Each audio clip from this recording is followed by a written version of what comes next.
I think it's interesting to look at former British colonies and see how they've got on since independence, but also identify how they've achieved what they've achieved and whether there's any lessons for us from that.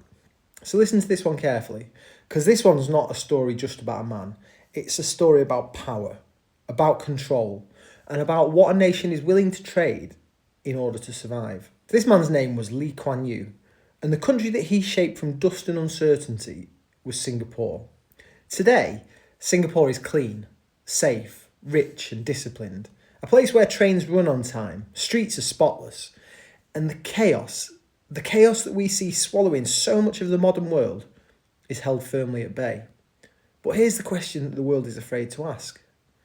What did it cost?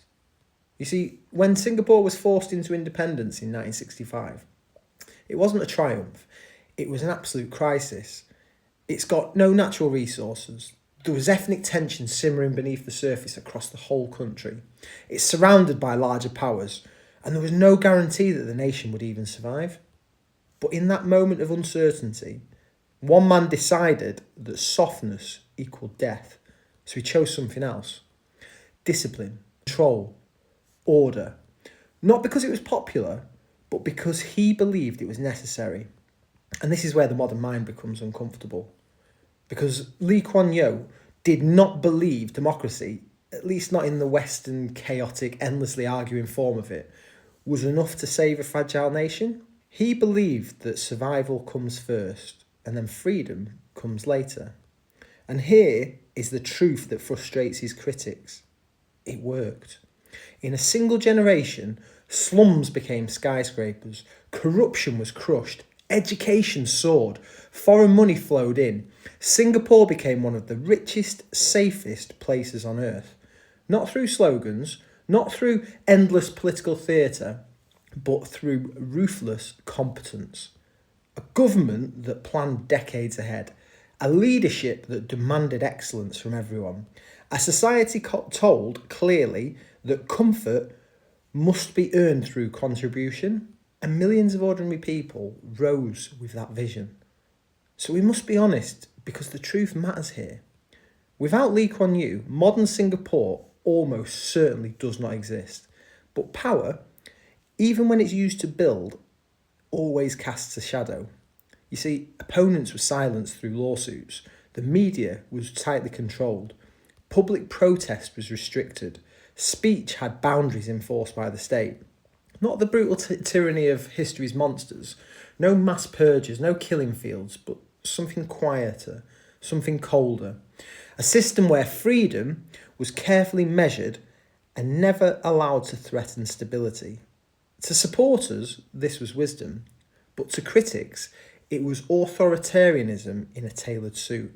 And this is where the deeper question emerges. Not about one nation, not about one era, but about human nature itself. Because if we look around at the modern West, we've got rising crime, falling trust, cultural fragmentation, governments that argue, delay, collapse into paralysis.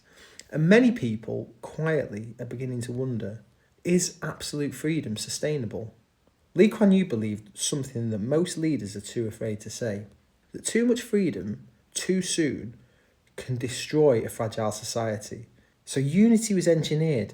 Different races living side by side, a shared language for work, expectations placed on newcomers to integrate, to contribute, and to become part of something larger than themselves. And the result was harmony, real, visible, measurable harmony, but also pressure, conformity, a sense that the individual must sometimes bow to the needs of the state. And here we reach the crossroads, the place where comfort ends and truth begins. Because every civilization must answer the same question. What are you willing to sacrifice to keep the chaos away? You see, freedom without order can become collapse. Order without freedom can become control. And somewhere in between of these two extremes, nations search for survival. Some fail, some fall, some disappear into history. But one small island, led by one unyielding man, refused to die. So do we call him a hero or a warning? A visionary or an authoritarian? Maybe the answer is harder than both.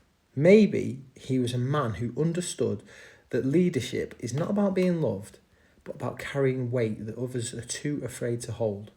And whether we admire him and his methods, or fear him and his methods, his story leaves us with a final uncomfortable truth. The future will not be shaped by what sounds good, but by what actually works.